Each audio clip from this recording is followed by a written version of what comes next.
اچھا، تو آج ہم ایک ایسی کتاب پر بات کرنے والے ہیں جس نے لاکھوں رشتوں کو سمجھنے کا طریقہ بدل دیا۔ گیری چیپمن کی محبت کی 5 زبانیں۔ اور اس کا جو مرکزی سوال ہے نا، وہ بہت سادہ لیکن شاید سب سے اہم ہے۔ آخر شادی کے کچھ سال بعد وہ شروع والی محبت، وہ جنون غائب کہاں ہو جاتا ہے؟ جی، یہ سوال تو میرے خیال میں ہر رشتے میں کسی نہ کسی موڑ پر ضرور آتا ہے۔ کتاب کا آغاز ہی ایک ایسی ہی کہانی سے ہوتا ہے۔ مصنف ایک ایسے شخص سے ملتے ہیں جو 3 بار شادی کر چکا ہے اور ہر بار اس کا تجربہ ایک جیسا رہا۔ شادی سے پہلے زبردست محبت اور شادی کے کچھ عرصے بعد سب کچھ ختم۔ وہ شخص پریشان تھا کہ بھئی میں تو محبت کرتا تھا، پھر غلطی کہاں ہوئی؟ اور کتاب کا جواب یہ ہے کہ غلطی نیت میں نہیں بلکہ زبان میں تھی۔ مطلب یہ خیال ہی بڑا دلچسپ ہے کہ محبت کی بھی زبانیں ہوتی ہیں۔ بالکل۔ یعنی آپ شاید خلوص دل سے محبت کا اظہار کر رہے ہوں، لیکن اگر آپ کا ساتھی وہ زبان سمجھتا ہی نہیں تو آپ کا پیغام تو بس ہوا میں تحلیل ہو جاتا ہے۔ جی، یہ بالکل ایسا ہی ہے جیسے آپ کسی ایسے شخص سے انگریزی میں محبت کا اظہار کریں جو صرف چینی زبان سمجھتا ہو۔ آپ کی آواز، آپ کے جذبات، سب کچھ ضائع ہو جائے گا۔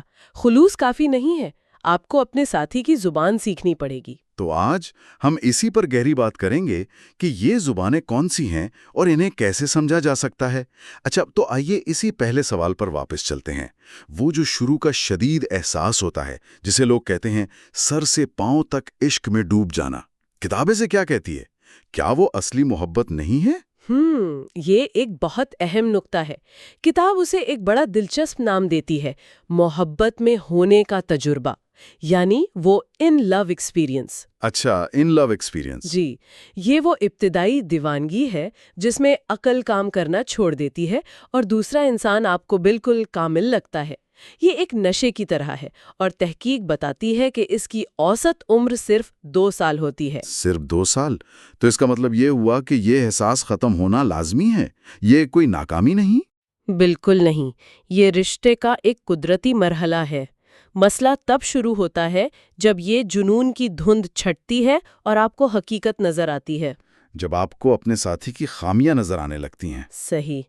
اس موڑ پر زیادہ تر لوگ سمجھتے ہیں کہ محبت ختم ہو گئی اور وہ اس ابتدائی نشے کی تلاش میں کسی اور کی طرف چل پڑتے ہیں۔ تو پھر حقیقی محبت کیا ہے؟ اگر وہ ابتدائی جنون محبت نہیں ہے تو؟ کتاب کے مطابق حقیقی محبت اس جنون کے ختم ہونے کے بعد شروع ہوتی ہے۔ یہ ایک جذبہ نہیں بلکہ ایک انتخاب ہے۔ ایک انتخاب، ایک فیصلہ۔ جی، یہ کہنے کے برابر ہے کہ اب جبکہ میں تمہیں تمہاری تمام خوبیوں اور خامیوں کے ساتھ دیکھ رہی ہوں، میں پھر بھی تمہاری بھلائی اور خوشی کے لیے کوشش کرنے کا انتخاب کرتی ہوں۔ یہ محبت محنت مانگتی ہے اور اسی محنت کا نام ہے محبت کی 5 زبانیں سیکھنا۔ ٹھیک ہے، تو یہاں سے بات دلچسپ ہوتی ہے۔ آئیے ان زبانوں کو ایک ایک کر کے کھولتے ہیں۔ پہلی زبان ہے تصدیقی الفاظ، یعنی ورڈز آف ایفرمیشن۔ میرے خیال میں یہ سب سے سیدھی سادھی زبان لگتی ہے۔ اچھے الفاظ بولو۔ لگتی سیدھی سادھی ہے، لیکن اس کی گہرائی بہت زیادہ ہے۔ یہ صرف تم بہت اچھے لگ رہے ہو کہنے تک محدود نہیں۔ اس کے مختلف لہجے ہیں، جیسے کہ حوصلہ افزا الفاظ۔ جب آپ کا ساتھی کسی چیز سے ڈر رہا ہو یا خود پر شک کر رہا ہو تو آپ کے الفاظ اسے ہمت دے سکتے ہیں۔ اور مہربان الفاظ، لہجہ بہت اہم ہے نا۔ ایک ہی جملہ محبت سے بھی کہا جا سکتا ہے اور طنز سے بھی۔ بالکل۔ اور کتاب میں ایک اور لہجے کا ذکر ہے، عاجزانہ الفاظ، یعنی درخواست کرنا، مطالبہ نہیں۔ اس میں کیا فرق ہے؟ بہت بڑا فرق ہے۔ جب آپ درخواست کرتے ہیں تو آپ اپنے ساتھی کی مرضی اور قابلیت کو تسلیم کرتے ہیں، آپ اسے انتخاب کا موقع دیتے ہیں۔ لیکن جب آپ مطالبہ کرتے ہیں تو آپ اسے ایک حکم دے رہے ہوتے ہیں۔ محبت درخواست کرتی ہے، حکم نہیں۔ کتاب میں وہ ایک عورت کی کہانی ہے جو 9 مہینوں سے اپنے شوہر کو بیڈ روم پینٹ کرنے کا کہہ رہی تھی۔ جی، اور بے سود۔ ہاں، یہ کہانی بہت دلچسپ ہے۔ اس نے 9 مہینے شکوہ کیا اور کچھ نہیں ہوا۔ بالکل۔ پھر اسے مشورہ دیا گیا کہ وہ شکوے کے بجائے تعریف کا راستہ اپنائے۔ اس نے اپنے شوہر کے ان چھوٹے چھوٹے کاموں کی تعریف شروع کر دی جو وہ کرتا تھا، جیسے کچرا باہر پھینکنا یا بچوں کے ساتھ کھیلنا۔ جی، اور نتیجہ یہ نکلا کہ چند ہفتوں میں شوہر نے خود پوچھا، ہمیں بیڈ روم کب پینٹ کرنا ہے؟ تعریف نے وہ کام کر دیا جو 9 مہینوں کا مطالبہ نہ کر سکا۔ واہ، الفاظ کی طاقت تو سمجھ آتی ہے، لیکن ان لوگوں کا کیا جن کے لیے باتیں کرنا اتنا اہم نہیں؟ میرے خیال میں ان کے لیے اگلی زبان زیادہ معنی رکھتی ہوگی۔ یعنی معیاری وقت یا کوالٹی ٹائم۔ جی، جہاں عمل الفاظ سے زیادہ بلند آواز میں بولتا ہے۔ اور یہاں معیاری کا لفظ بہت اہم ہے۔ اس کا مطلب صرف ایک ساتھ ایک کمرے میں بیٹھنا نہیں ہے۔ آپ ایک ہی صوفے پر بیٹھ کر گھنٹوں ٹی وی دیکھ سکتے ہیں اور ایک دوسرے سے ایک لفظ بھی نہ بولیں۔ یہ معیاری وقت نہیں ہے۔ بالکل نہیں۔ معیاری وقت کا مطلب ہے اپنی پوری غیر منقسم توجہ دینا، فون ایک طرف، ٹی وی بند، اور بس آپ دونوں۔ اس کا ایک پہلو ہے معیاری گفتگو۔ لیکن اکثر مردوں کو یہ شکایت ہوتی ہے کہ وہ سنتے تو ہیں لیکن ان کی ساتھی پھر بھی ناخوش رہتی ہیں۔ یہ ایک بہت عام مسئلہ ہے۔ کتاب میں پیٹرک کی کہانی اس کی بہترین مثال ہے۔ اس کی بیوی جب بھی اسے دفتر کے مسائل بتاتی، وہ فوراً اسے حل بتانے لگتا۔ تمہیں یہ کرنا چاہیے، تمہیں وہ کرنا چاہیے۔ وہ تو مدد کرنے کی کوشش کر رہا تھا۔ ہاں، لیکن اس کی بیوی کو حل نہیں، ہمدردی چاہیے تھی۔ وہ صرف یہ چاہتی تھی کہ کوئی اس کے جذبات کو سمجھے، اسے سنے۔ معیار گفتگو کا مطلب ہے ہمدردی سے سننا، نہ کہ مشورے دینا۔ اور دوسرا پہلو ہے معیاری سرگرمیاں۔ جی، یعنی کچھ ایسا کرنا جس کا مقصد ہی ساتھ وقت گزارنا ہو۔ سرگرمی خود اتنی اہم نہیں جتنا اس کے پیچھے کا جذبہ اہم ہے۔ چاہے آپ مل کر باغیچہ لگا رہے ہوں یا کوئی پرانی تصویروں کی البم دیکھ رہے ہوں۔ بالکل، یا پھر صرف چہل قدمی کر رہے ہوں۔ اہم وہ احساس ہے کہ ہم یہ ایک ساتھ کر رہے ہیں اور اس لمحے میں میرے لیے تم سے زیادہ اہم کچھ نہیں۔ ٹھیک ہے، تو ہم نے الفاظ اور وقت کی بات کی۔ تیسری زبان ہے تحفے وصول کرنا، یعنی ریسیونگ گفٹس۔ اب یہاں بہت سے لوگ سوچیں گے کہ یہ تو مادیت پرستی ہے۔ کیا محبت کا تعلق مہنگے تحفوں سے ہے؟ ایک لڑکی کی کتاب اس غلط فہمی کو بہت خوبصورتی سے دور کرتی ہے۔ تحفے محبت کی نظر آنے والی علامتیں ہیں۔ جب آپ کو کوئی تحفہ ملتا ہے تو آپ کے ہاتھ میں اس بات کا ٹھوس ثبوت ہوتا ہے کہ کسی نے میرے بارے میں سوچا۔ اچھا۔ اور اس زبان کے لیے تحفے کی قیمت اکثر غیر اہم ہوتی ہے۔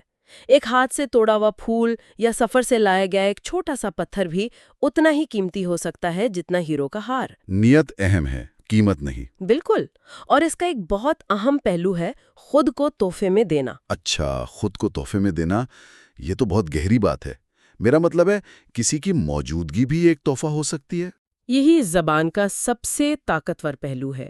آپ کی جسمانی موجودگی خاص طور پر مشکل وقت میں سب سے بڑا تحفہ ہے۔ کتاب میں ایک ایسے شوہر کی تکلیف دہ کہانی ہے جس کی بیوی کی زبان یہی تھی۔ ان کے بچے کی پیدائش کے دن اور بعد میں اس کی ماں کے جنازے کے دن وہ شخص اپنے دوستوں کے ساتھ سافٹ بال کھیلنے چلا گیا۔ اوہ! اس کی نیت شاید بری نہ ہو، وہ شاید سوچ رہا ہو کہ میں بعد میں آ جاؤں گا، لیکن اس کی بیوی کے لیے اس کی عدم موجودگی اس بات کا پیغام تھی کہ تم میرے لیے اتنی اہم نہیں ہو۔ یہ تو واقعی بہت تکلیف دہ ہے۔ اس سے یہ بھی سمجھ آتا ہے کہ ایک ہی عمل دو لوگوں کے لیے کتنا مختلف مطلب رکھ سکتا ہے۔ اب چوتھی زبان پر آتے ہیں، خدمت کے کام، یعنی ایکٹس آف سروس۔ جی، جیسے کھانا پکانا، گھر صاف کرنا، گاڑی میں تیل بھروانا۔ اس زبان کا منتر ہے عمل الفاظ سے زیادہ بولتے ہیں۔ لیکن یہاں ایک بہت بڑا خطرہ ہے۔ جی، خطرہ یہ ہے کہ اگر یہ کام مجبوری، ڈر یا تانوں کے بعد کیے جائیں تو یہ محبت کا اظہار نہیں بلکہ ایک طرح کا سودا یا ذمہ داری بن جاتا ہے۔ اچھا، تو یہ محبت کا ٹینک بھرنے کے بجائے رشتوں میں کڑواہٹ بھر سکتا ہے۔ بالکل، کتاب میں مارک اور میری کی کہانی ہے۔ دونوں کی زبان خدمت کے کام تھی لیکن دونوں ناخوش تھے۔ یہ کیسے ممکن ہے؟ اگر دونوں ایک ہی زبان بول رہے تھے تو مسئلہ کیا تھا؟ مسئلہ توقعات کا تھا۔ میری چاہتی تھی کہ مارک کچن صاف کرنے اور ویکیوم کرنے میں مدد کرے، جبکہ مارک اپنی طرف سے گاڑی دھونے جیسے کام کر کے سمجھتا تھا کہ وہ محبت کا اظہار کر رہا ہے۔ تو دونوں خدمت کر رہے تھے لیکن ایک دوسرے کی ضروریات کے مطابق۔ صحیح، اس لیے ضروری ہے کہ آپ پوچھیں میں تمہارے لیے ایسا کیا کر سکتا ہوں جس سے تمہیں خوشی ہو۔ اور کیا اس میں یہ خطرہ نہیں کہ یہ زبان خاص طور پر ہمارے معاشرے میں پرانے صنفی کرداروں کو مزید مضبوط کر دے؟ کتاب اس دقیانوسی سوچ سے کیسے نپٹتی ہے؟ یہ کتاب اس سوچ کو چیلنج کرتی ہے۔ اس کا کہنا ہے کہ محبت دقیانوسی کرداروں سے بالا تر ہے۔ اگر شوہر کی محبت کی زبان یہ ہے کہ اس کے لیے گرما گرم کھانا پکے اور بیوی کی زبان یہ ہے کہ شوہر برتن دھونے میں مدد کرے، تو محبت کا تقاضا یہ ہے کہ دونوں ایک دوسرے کی ضرورت پوری کریں۔ اپنے روایتی کرداروں سے باہر نکلیں۔ جی، یہ انا کا نہیں، محبت کا معاملہ ہے۔ بہت خوب۔ اور اب آخری 5ویں زبان، جسمانی لمس یعنی فزیکل ٹچ۔ اور یہ صرف جنسی تعلقات کے بارے میں نہیں ہے، حالانکہ وہ بھی اس کا ایک اہم حصہ ہیں۔